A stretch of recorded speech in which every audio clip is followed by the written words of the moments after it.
This video is probably going to hit a nerve with some people, but I don't care.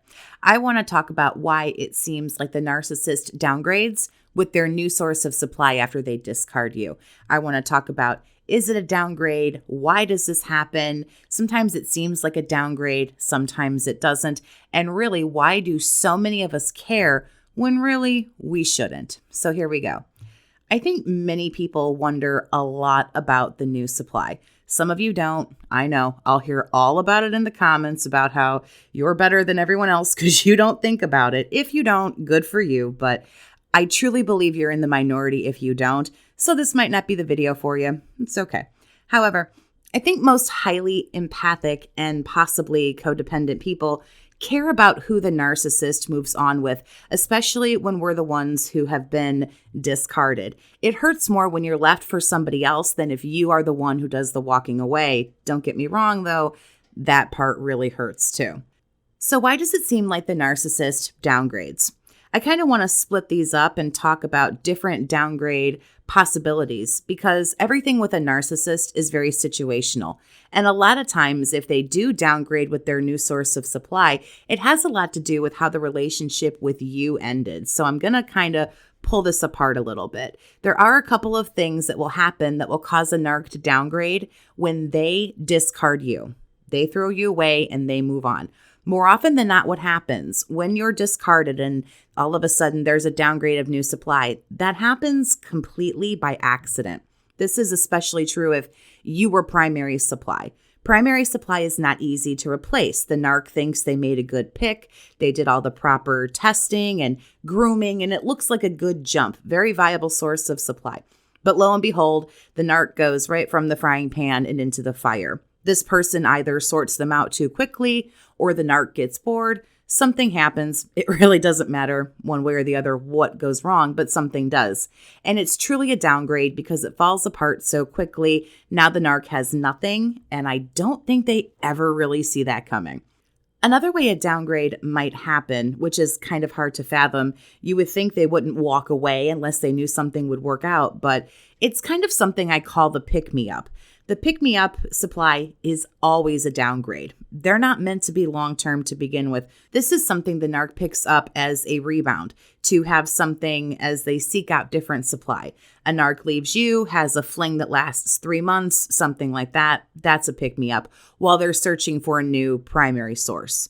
They can also choose a downgrade on purpose in hopes of getting a response from you or other people, or typically both. They can attempt to triangulate the two of you, and I'll talk about that again a little bit later on in the video.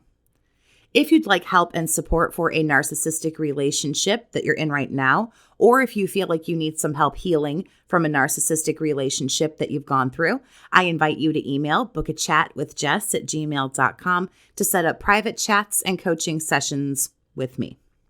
When you walk away and leave a narcissist, let's flip this around, a downgrade is far more likely because a lot of narcs get caught off guard with you just walking out of their life.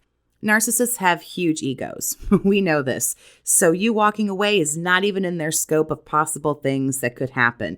So all of a sudden, it's what I call the scramble. Very self-explanatory. You're gone, they need somebody else, and the first person who comes along will do in a pinch. It's a downgrade as the narcissist has no time to test or groom or do what they need to do. They just have to latch on to the first fish that bites on the hook. And whether they walk away or you do, a big downgrade can happen when the narcissist tries to spark jealousy, which is what I was talking about just a few moments ago. They want you to see that they have somebody, anybody will do for them, but hopefully you will see this, hear this through friends or family members, see it on social media, and it'll prompt you to become jealous, possibly hoover, or so they hope. A lot of people think the narcissist downgrades because the new supply is the complete opposite of you. They're younger, older, thinner, heavier, taller, shorter, whatever you were, this person is the opposite, and so on. This is pretty much what happened to me. The person was younger, looked extremely different than I do, so on and so forth. Either way you go, I don't care which route you pick, this hits your ego. If the new supply is better looking in your opinion, you feel like shit. If the new person looks worse than you go, oh, wow. And it actually still makes you feel like shit regardless. It's not just looks either. Other factors come into play here, depending on how much we learn about the new supply. What do they do for a living? Where do they live? Do they have kids and things like that? The whole thing about a downgrade is we see things so incredibly differently than the narcissist does. I believe sometimes narcs know they downgrade, and sometimes they truly don't feel like they have. When things are done with us, over. The narcissist doesn't think we're perfect anymore. Either we left and then they have those feelings of abandonment and we hurt them, blah, blah, blah, or they're sick of us and they walk away. So we no longer have the narc carrying a torch for us anymore. That's what we have to remember. You might still be beautiful, handsome, smart, successful, all of that, and no one's taking it away from you, not even the narcissist. But you're not perfect anymore. You walked away. You have one foot out the door. You don't listen. You don't behave. You still are not good enough for them anymore. That's why things are over now. So even though you still have all those wonderful qualities about you, the narcissist doesn't value you much anymore because you've broken a lot of rules, or they're just kind of over it and moving on to somebody who they believe to be better. I think what we really have to focus on in the case of all this is, why do we care?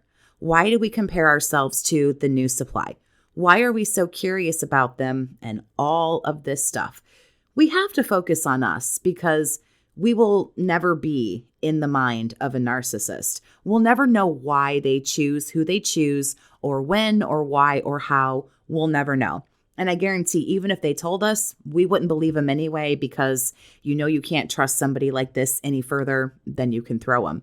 But when we worry about things like this, when all of this bothers us, there's clearly something that we have to work out that has nothing to do with the new supply. One of the most unfair things you can do to yourself is compare yourself to anybody else. Whether you think this new person in their life is a downgrade, an upgrade, sideways, whatever, never compare yourself to anybody. Nobody else is you, and you're not anybody else.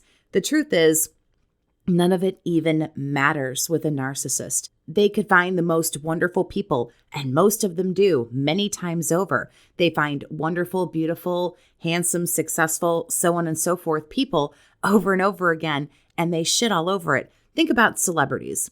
The richest, most successful, most beautiful people in the world, right? Now think about how many of them are toxic, and they all cheat on each other and wreck each other's lives and do all that damage. That's clear proof that it doesn't matter what you have or what you don't have. Toxic people will do this. Crush, kill, destroy. Flat out. It hurts when someone moves on. Good, bad, or otherwise. Upgrade, downgrade, whatever. It hurts. Everyone does it though. People split up, they move on, and the narc is no different. Who they choose has nothing to do with you. We're talking about narcissists. Nothing about them has anything to do with us.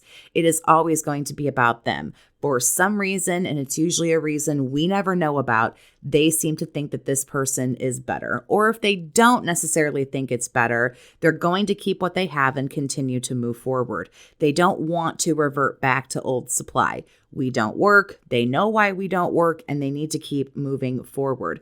The focus on everything when you're going through all this stuff needs to be about healing, moving forward, focusing on yourself, regardless of who they pick or who they don't. Whatever they do, a narcissist is a narcissist is a narcissist. They will truly ruin everything they touch.